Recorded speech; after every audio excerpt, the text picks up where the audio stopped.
direta de inconstitucionalidade e declaratória de constitucionalidade. Introdução. Na jurisdição, em sentido clássico, a sentença declara a incidência de norma jurídica sobre fato. Excepcionalmente, a declaração só de fato. É o caso das ações declaratórias da falsidade ou autenticidade de documento. Nas ações diretas de constitucionalidade ou de inconstitucionalidade, jurisdição constitucional, a sentença pronuncia-se apenas sobre norma. No sentido tradicional da expressão, jurisdição é apenas a contenciosa. A jurisdição voluntária é a vida como atividade administrativa, a administração pública de interesses privados. Quanto à jurisdição constitucional, pode-se afirmar que tem natureza legislativa.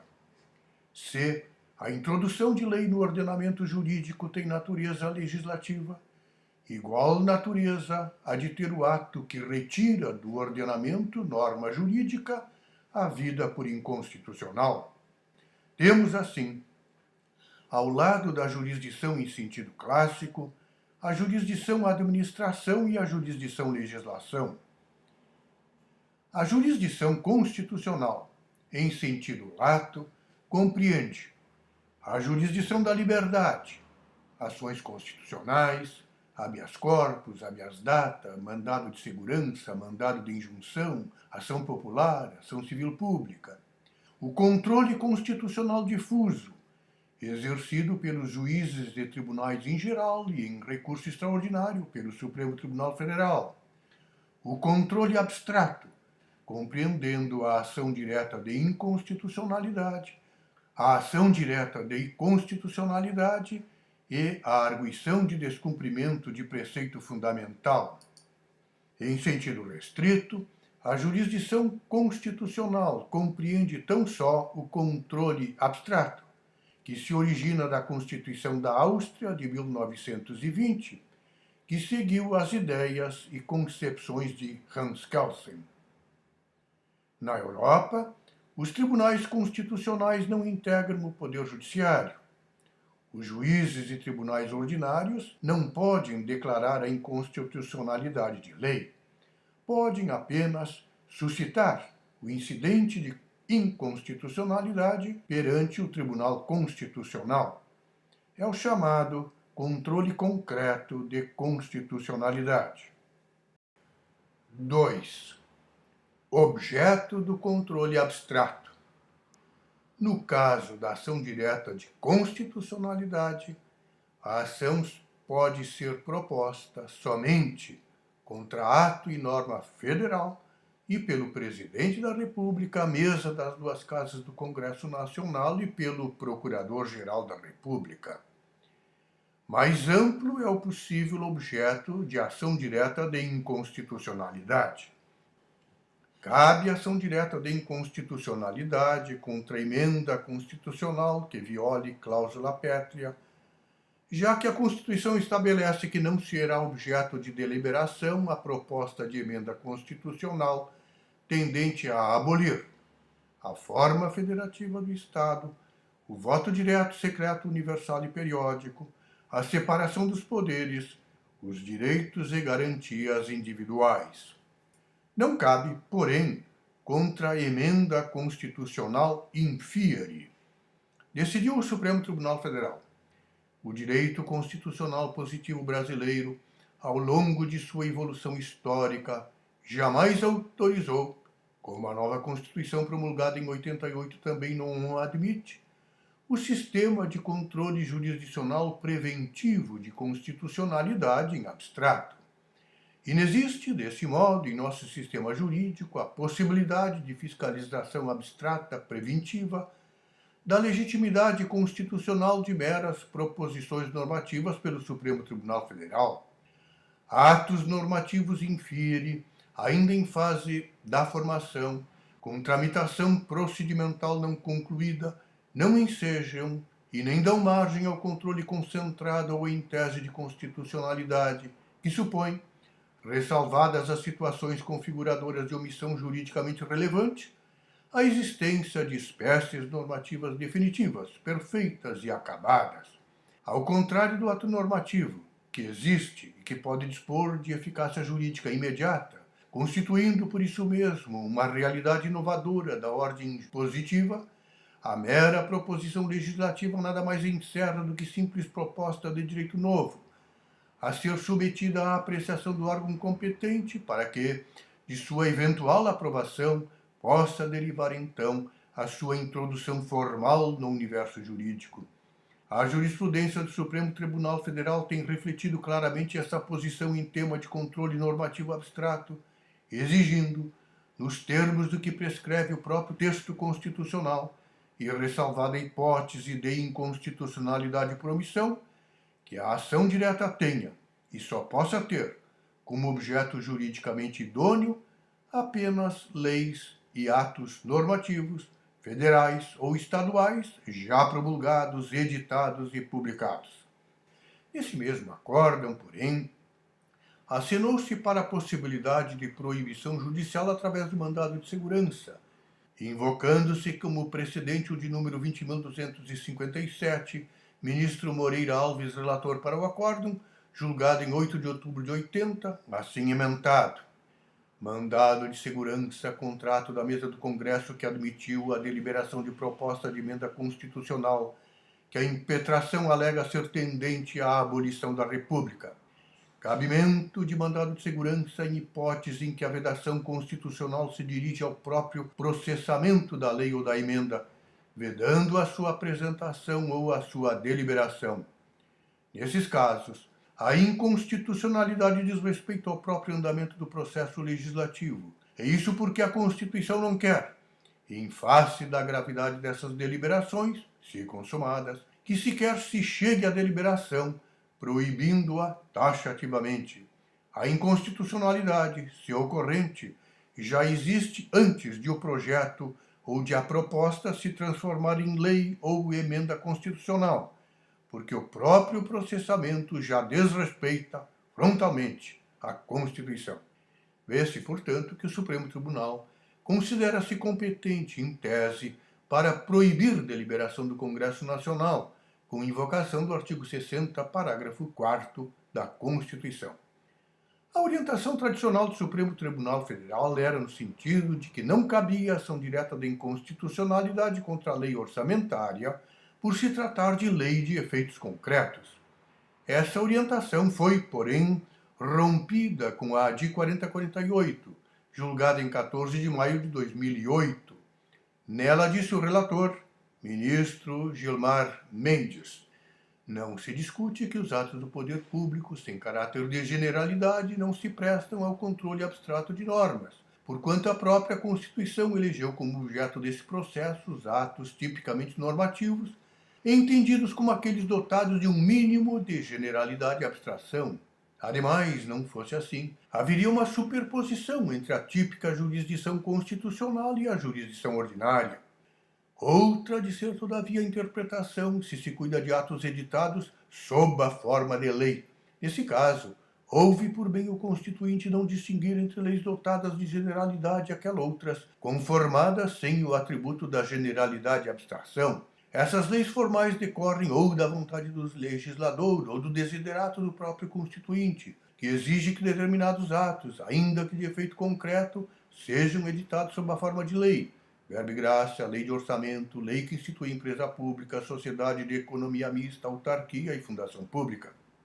Ora, se a Constituição submete a lei ao processo de controle abstrato, até por ser este o meio próprio de inovação na ordem jurídica e o instrumento adequado de concretização da ordem constitucional, não parece admissível que o intérprete debilite essa garantia da Constituição, isentando um número elevado de atos aprovados sob a forma de lei do controle abstrato de normas e, muito provavelmente, de qualquer forma de controle. É que muitos desses atos, por não envolverem situações subjetivas, dificilmente poderão ser submetidos a um controle de legitimidade no âmbito da jurisdição ordinária. Os estudos e análises no plano da teoria do direito indicam que, tanto se afigura possível formular uma lei de efeito concreto, lei casuística, de forma genérica e abstrata, quanto seria admissível apresentar como lei de efeito concreto regulação abrangente de um complexo mais ou menos amplo de situações. Todas essas circunstâncias parecem demonstrar que a jurisprudência do Supremo Tribunal Federal não andou bem ao considerar as leis de efeito concreto como inidôneas para o controle abstrato de normas. No mesmo sentido, afirmando que a lei não precisa de densidade normativa ao se expor ao controle abstrato de constitucionalidade, requisito apenas exigível para atos de natureza infralegal, o Supremo Tribunal Federal, na ADI 4049-9, ministro Carlos Brito, relator, julgado em 5 de novembro de 2008.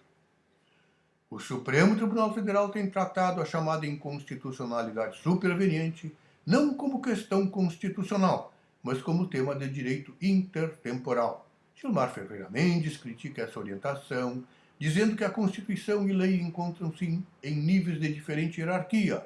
Lei geral, como a Constituição, não revoga lei especial, e cabe recurso extraordinário por contrariedade de lei anterior à Constituição atual. Revogado o ato, fica prejudicada a ação. A revogação do ato normativo impugnado, ocorrida posteriormente ao ajuizamento da ação direta, mas anteriormente ao seu julgamento, a torna prejudicada, independentemente da verificação dos efeitos concretos que o ato haja produzido, pois eles têm relevância no plano das relações jurídicas individuais, não, porém, no do controle abstrato das normas.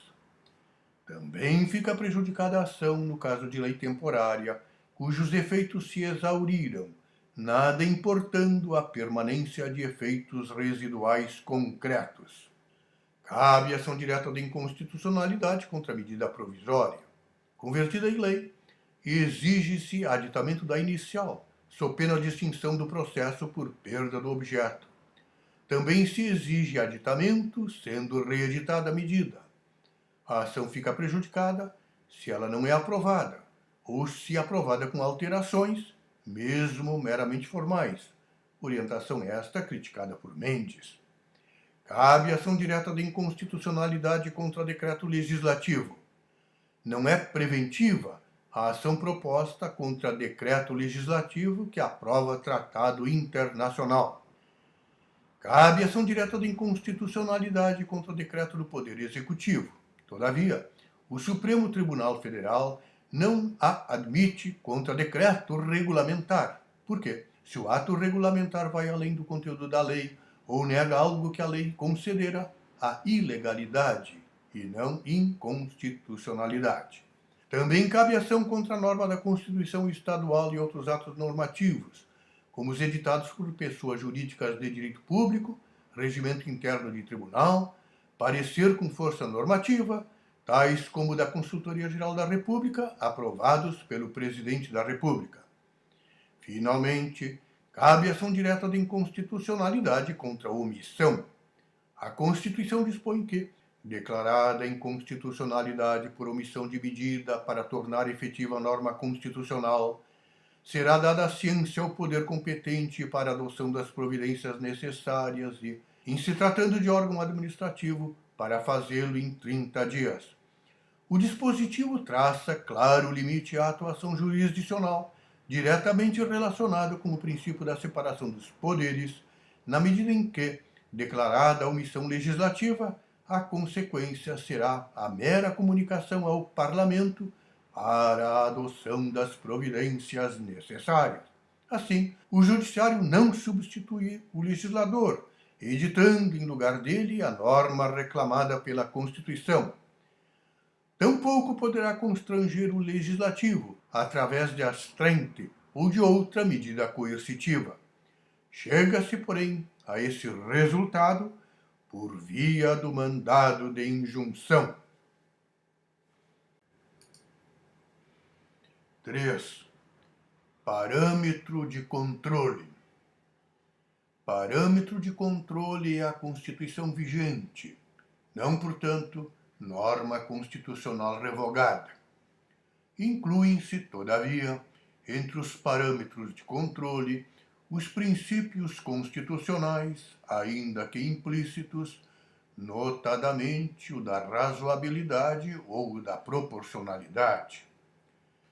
Na ADI 2971, o Supremo Tribunal Federal julgou prejudicada a ação em face da emenda constitucional número 41 de 2003, que provocou substancial alteração nas cláusulas constitucionais invocadas como parâmetro de confronto pela entidade autora, havendo afirmado o relator. A jurisprudência afirmada pelo Supremo Tribunal Federal, tratando-se de fiscalização abstrata de constitucionalidade, apenas admite como objeto idôneo de controle concentrado as leis e os atos normativos que, emanados da União, dos Estados-membros e do Distrito Federal, tenham sido editados sob a égide de texto constitucional ainda vigente. O controle por via de ação direta, por isso mesmo, mostra-se indiferente a ordens normativas inscritas em textos constitucionais já revogados, ou que tenham sofrido, como no caso, alterações substanciais, por efeito de superveniente promulgação de emendas à Constituição. Na aferição, em abstrato, da constitucionalidade de determinado ato normativo, assume papel relevante o vínculo de ordem temporal, que supõe a existência de uma relação de contemporaneidade entre padrões constitucionais de confronto, ainda em regime de plena e atual vigência, e os atos estatais hierarquicamente inferiores, questionados em face da lei fundamental. Ofensa indireta à Constituição não autoriza ação direta de inconstitucionalidade. A Constituição da República, em tema de ação direta, qualifica-se como o único instrumento normativo revestido de parametricidade para efeito de fiscalização abstrata de constitucionalidade perante o Supremo Tribunal Federal. Ofensa indireta à Constituição não autoriza ação direta de inconstitucionalidade. Também não constituem parâmetro de controle princípios suprapositivos, tais como normas de direito natural. Nos termos do artigo 5º, inciso 78, parágrafo 3º da Constituição, os tratados e convenções internacionais sobre direitos humanos, aprovados em cada casa do Congresso Nacional, em 2 turnos, por 3/5 dos respectivos membros, equivalem a emendas constitucionais. Nesses termos cabe, pois, o chamado controle de convencionalidade, ou seja, o confronto em ação direta de constitucionalidade ou de inconstitucionalidade de norma infraconstitucional com tratado ou convenção celebrado pelo Brasil. 4. Legitimação ativa. A ação direta de constitucionalidade pode ser proposta pelo Presidente da República, pela mesa da Câmara dos Deputados, pela mesa do Senado Federal, pelo Procurador-Geral da República. Lei 9.868 de 99, artigo 13. Podem propor a ação direta de inconstitucionalidade. Lei 9.868 de 99, artigo 2º. 1. O Presidente da República. 2. A mesa do Senado Federal. 3. A mesa da Câmara dos Deputados. 4. A mesa da Assembleia Legislativa ou a mesa da Câmara Legislativa do Distrito Federal. 5. O governador do Estado ou o governador do Distrito Federal. 6. O Procurador-Geral da República. 7. O Conselho Federal da Ordem dos Advogados do Brasil. 8. Partido político com representação no Congresso Nacional. 9. Confederação sindical ou entidade de classe de âmbito nacional. Dentre os legitimados, alguns ou são qualquer que seja a norma impugnada, são os legitimados universais. De outros, o Supremo Tribunal Federal tem exigido relação de pertinência entre a natureza do requerente e a matéria debatida. São os legitimados especiais. Assim, A mesa da Assembleia Legislativa do Amazonas não terá direito a propor ação direta de inconstitucionalidade sobre lei que diga respeito à remuneração dos servidores do Estado de São Paulo.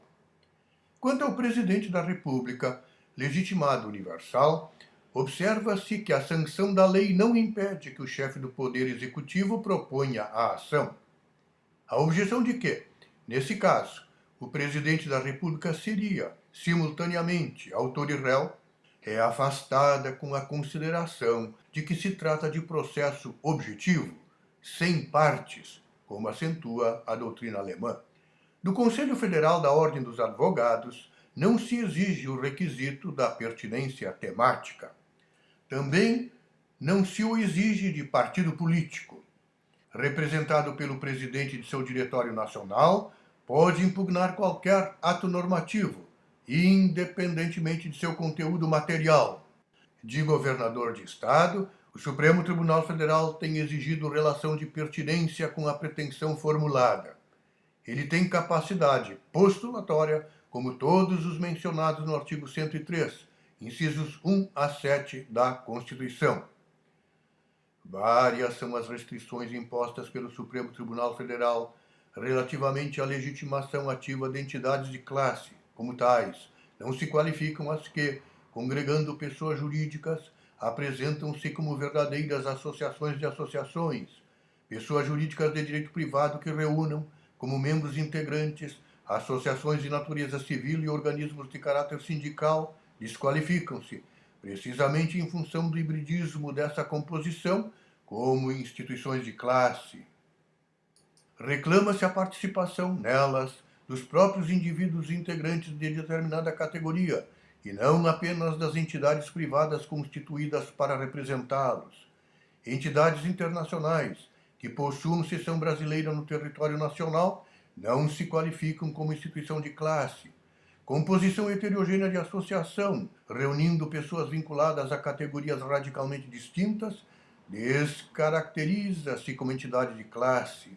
Excluem-se, portanto, instituições integradas por membros vinculados a estratos sociais, profissionais ou econômicos diversificados, cujos objetivos, individualmente considerados, revelem-se contrastantes. A entidade há de ser nacional, com atuação transregional e existência de associações ou membros em pelo menos 9 estados da federação, por aplicação analógica da lei orgânica dos partidos políticos. Exige-se, ademais, pertinência temática entre o objeto da ação e as finalidades da associação autora.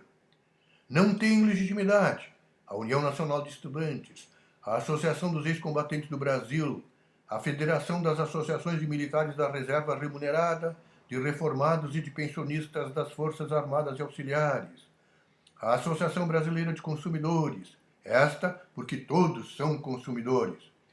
Foi reconhecida a legitimidade da Associação dos Magistrados Brasileiros, AMB.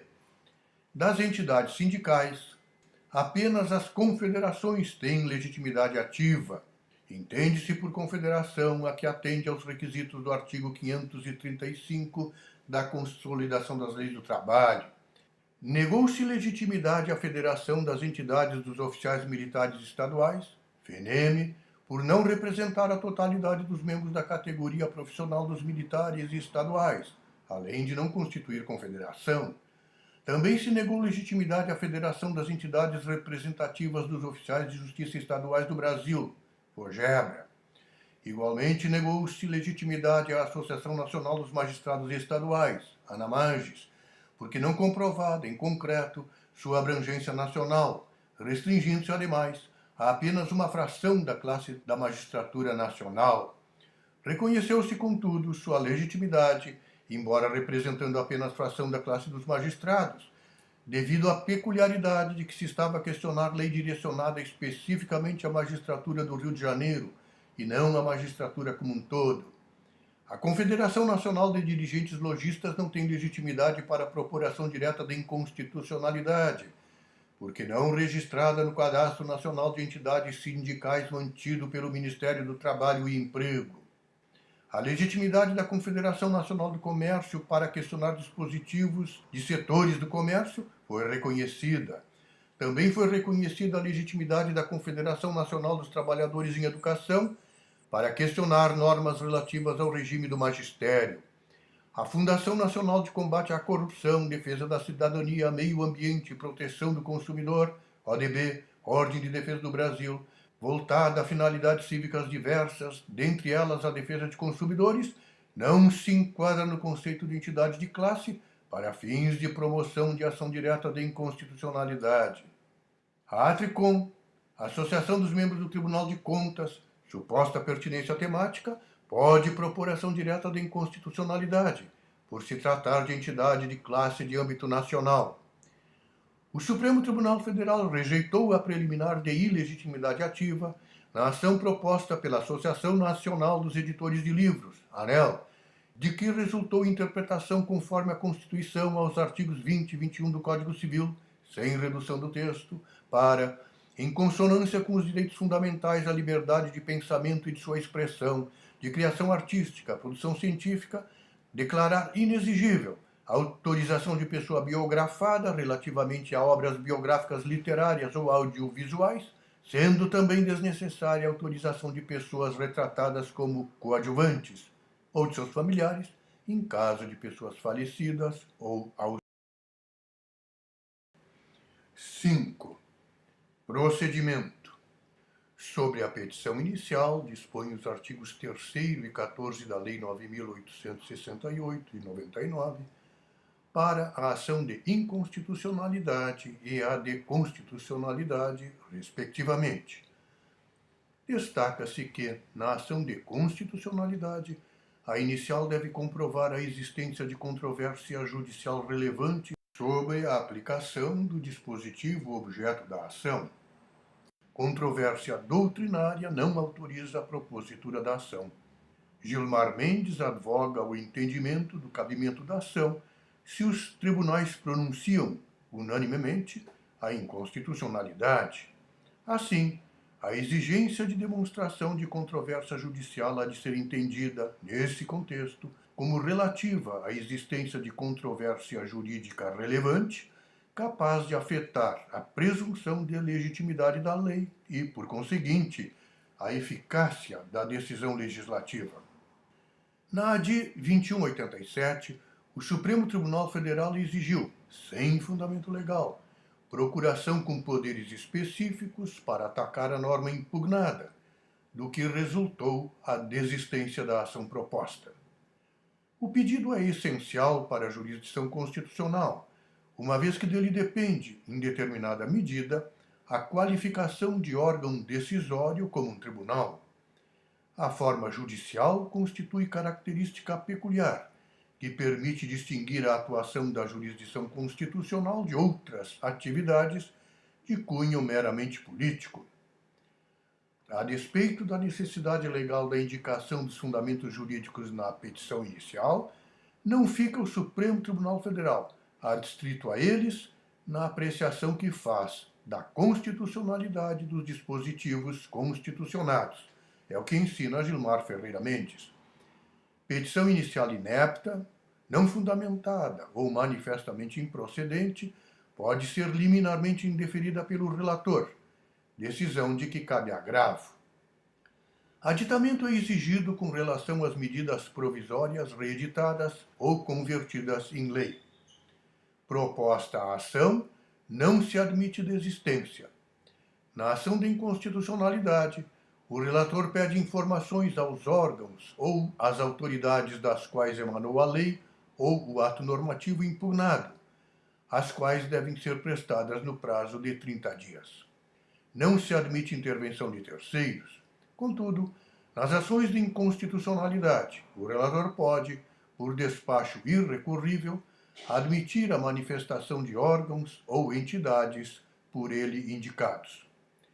O amicus curiae, disse o ministro Teori Zavascki, é um colaborador da Justiça que, embora possa deter algum interesse no desfecho da demanda, não se vincula processualmente ao resultado do seu julgamento.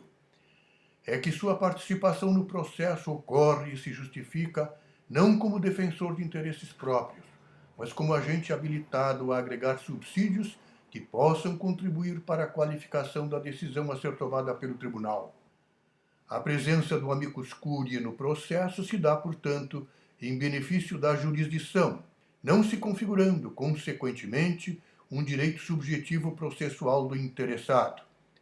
A participação do amicus curiae em ações diretas de inconstitucionalidade do Supremo Tribunal Federal possui, nos termos da disciplina legal e regimental hoje vigentes, natureza predominantemente instrutória, a ser deferida segundo o juízo do relator.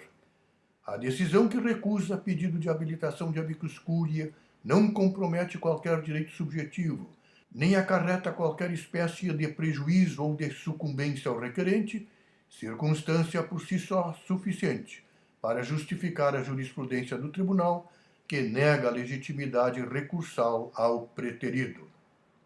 A seguir ouvem-se, no caso da inconstitucionalidade, o Advogado-Geral da União e o Procurador-Geral da República. No caso de ação de constitucionalidade, apenas o Procurador-Geral da República é ouvido. O Advogado-Geral da União deve defender a norma. O Procurador-Geral fala como fiscal da lei, mesmo quando haja proposto a ação. No controle abstrato de normas, o tribunal não exerce atividade jurisdicional. Trata-se de processo objetivo. Não há réu. A Constituição determina que se cite o Advogado-Geral da União, em seu artigo 103, parágrafo 3º. Lançado o relatório, o relator pede dia para o julgamento. Em caso de necessidade de esclarecimento de matéria ou circunstância de fato, ou de notória insuficiência das informações existentes nos autos, pode o relator requisitar informações adicionais, designar perito ou comissão de peritos para que emita parecer sobre a questão, ou fixar data para, em audiência pública, ouvir depoimentos de pessoas com experiência e autoridade na matéria. Pode ainda solicitar informações aos tribunais superiores, aos tribunais federais e aos tribunais estaduais acerca da aplicação da norma impugnada no âmbito de sua jurisdição. Lei 9.868 de 99, artigos 9º e 20.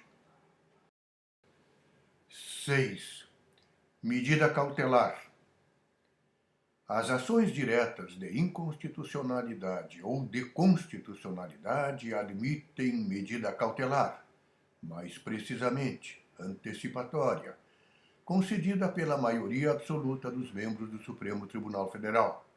No caso de inconstitucionalidade, suspende-se a vigência da lei, via de regra com eficácia ex nunc. No caso de ação declaratória da constitucionalidade, expede-se ordem, suspendendo o julgamento dos processos que envolvam a aplicação da lei ou do ato normativo objeto da ação, até seu julgamento definitivo. Ives Gandra Martins sustenta, a nosso ver com razão, que a liminar, concedida em ação direta de inconstitucionalidade, suspende definitivamente a aplicação da lei. Sua revogação posterior não autoriza a aplicação da lei relativamente a fatos ocorridos durante a suspensão. Argumenta com o exemplo do ICM. O contribuinte, liberado por liminar do recolhimento do tributo, não teria revogado a liminar de transferi-lo para o contribuinte de fato. A liminar tem eficácia a partir da publicação ou, havendo urgência, a partir da comunicação por telegrama à autoridade. 7. Decisão. A decisão sobre a constitucionalidade ou a inconstitucionalidade da lei ou do ato normativo somente será tomada se presentes na sessão pelo menos 8 ministros. Efetuado o julgamento, proclama-se a constitucionalidade ou a inconstitucionalidade da disposição ou da norma impugnada, se num ou noutro sentido se tiverem manifestado pelo menos 6 ministros, quer se trate de ação direta de inconstitucionalidade, quer se trate de ação declaratória de constitucionalidade. Não sendo alcançada a maioria necessária à declaração de constitucionalidade ou de inconstitucionalidade, havendo ministros ausentes, suspende-se o julgamento, a fim de aguardar-se o comparecimento, até que se atinja o número necessário para a prolação da decisão num ou noutro sentido. Proclamada a constitucionalidade, julga-se improcedente a ação direta da inconstitucionalidade ou procedente a ação declaratória de constitucionalidade. Proclamada a inconstitucionalidade, julga-se procedente a ação direta de inconstitucionalidade ou improcedente a ação declaratória de constitucionalidade. A decisão é irrecorrível, não sendo tampouco suscetível de rescisão. Cabem embargos declaratórios. São variantes da declaração de inconstitucionalidade: a declaração de nulidade total como unidade técnico-legislativa, como no caso de vício de iniciativa, a de nulidade total, em virtude de relação de dependência ou de interdependência entre as partes constitucionais e inconstitucionais do dispositivo impugnado, a de nulidade parcial, suposto que não exista dependência ou interdependência entre as partes e que, do texto recortado, não resulte norma contrária à vontade do legislador, criando-se lei nova. A de nulidade parcial, sem redução do texto, como no caso de declarar-se inconstitucional a cobrança de tributo no exercício financeiro em que foi criado, ou de julgar-se improcedente a ação, desde que adotada tal e não outra interpretação. Não se confundem declaração de inconstitucionalidade sem redução do texto e interpretação conforme a Constituição. Esta não é senão modalidade de interpretação sistemática, não exigindo, nos tribunais locais, remessa ao órgão especial. Na declaração de nulidade sem redução do texto, há expressa exclusão, por inconstitucionalidade, de determinadas hipóteses de aplicação do programa normativo sem alteração do texto legal. Na interpretação conforme a Constituição, declara-se, pelo contrário, que a lei é constitucional, com a interpretação que lhe é conferida pelo órgão judicial. 8. Efeitos da decisão. É declaratória ou constitutiva negativa a sentença que julga procedente a ação direta de inconstitucionalidade. Na doutrina americana do controle difuso, acolhida no Brasil, trata-se de declaração de nulidade. The Unconstitutional Statute is not law at all. Na doutrina de Kelsen do controle concentrado, trata-se de anulabilidade, facultando-se ao tribunal reconhecer que a lei aplicada por longo período de tempo haveria de ser considerada como fato eficaz, apto a produzir consequências. O tema tornou-se controvertido no Brasil, tendo em vista o disposto no artigo 27 da Lei 9.868 de 99. Ao declarar a inconstitucionalidade de lei ou ato normativo, e tendo em vista razões de segurança jurídica ou de excepcional interesse social, poderá o Supremo Tribunal Federal, por maioria de 2/3 de seus membros, restringir os efeitos daquela declaração ou decidir que ela só tem eficácia a partir de seu trânsito em julgado ou de outro momento que venha a ser fixado. Segundo Teoria Albino Zavascki, a eficácia ex nunc da decisão proferida em controle concentrado de constitucionalidade não infirma a tese da nulidade da lei inconstitucional. Ao manter atos com base nela praticados, o Supremo não declara sua validade, nem assume a função de legislador positivo, mas exerce típica função jurisdicional. Diante de fatos consumados, irreversíveis ou de reversão possível, mas comprometedora de outros valores constitucionais, só resta ao julgador, e esse é o seu papel, ponderar os bens jurídicos em conflito e optar pela providência menos gravosa ao sistema do direito, ainda quando ela possa ter como resultado da manutenção de uma situação originariamente ilegítima. Em casos tais, a eficácia retroativa da sentença de nulidade importaria a reversão de um estado de fato consolidado, muitas vezes sem culpa do interessado, que sofreria prejuízo desmesurado e desproporcional. Segundo Gilmar Ferreira Mendes, a tese da nulabilidade não se compadece com o poder de qualquer juiz de declarar a inconstitucionalidade, o que supõe a nulidade. O postulado da nulidade da lei inconstitucional tem hierarquia constitucional. Isso, porém, não impede o desenvolvimento de fórmulas intermediárias, como as que se converteram em lei. Data vênia, a premissa é falsa. No controle difuso, o juiz não declara a nulidade da lei, porque ela não pode ser nula para uns e para outros não. O que ele, na verdade, declara é a inaplicabilidade da lei às partes às quais é dada a sentença, o que caracteriza a hipótese de ineficácia, não de nulidade. A tese tradicional da natureza declarativa da sentença com eficácia necessariamente ex tunc ajusta-se ao modelo de controle difuso da constitucionalidade com eficácia restrita às partes. Nessas ações, a parte que afirma a inconstitucionalidade depende, via de regra, da eficácia ex tunc da sentença para que a declaração pretendida produza, no caso, efeitos práticos. É diversa a situação do controle abstrato de constitucionalidade. A sentença tem, aí, natureza legislativa, natural, pois, que produza, de regra, efeitos ex nunc. Por isso, dever-se-ia até mesmo inverter a regra e exigir maioria especial, não para atribuir à sentença efeitos ex nunc, mas para atribuir-lhe efeitos ex tunc, pois são inúmeras as situações em que se apresenta desarrazoada a eficácia retroativa da decisão. A sentença abstrata não desconstitui automaticamente direitos adquiridos, atos jurídicos perfeitos e a coisa julgada, fundados na lei declarada inconstitucional. Os atos não mais suscetíveis de revisão, diz Gilmar Ferreira Mendes, não são afetados pela declaração de inconstitucionalidade mediante a utilização das chamadas fórmulas de preclusão. Decretada a inconstitucionalidade, sem atenção às situações consolidadas no passado, os prejudicados sustentarão, em ações individuais, a teoria do fato consumado. Nos termos do artigo 525, parágrafo 12 do Código de Processo Civil, é inexigível a obrigação reconhecida em título executivo judicial fundado em lei ou ato normativo considerado inconstitucional pelo Supremo Tribunal Federal, ou fundado em aplicação ou interpretação da lei ou do ato normativo tido pelo Supremo Tribunal Federal como incompatível com a Constituição Federal, em controle de constitucionalidade concentrado ou difuso. A inconstitucionalidade pode ter eficácia futura. É o caso da lei ainda constitucional.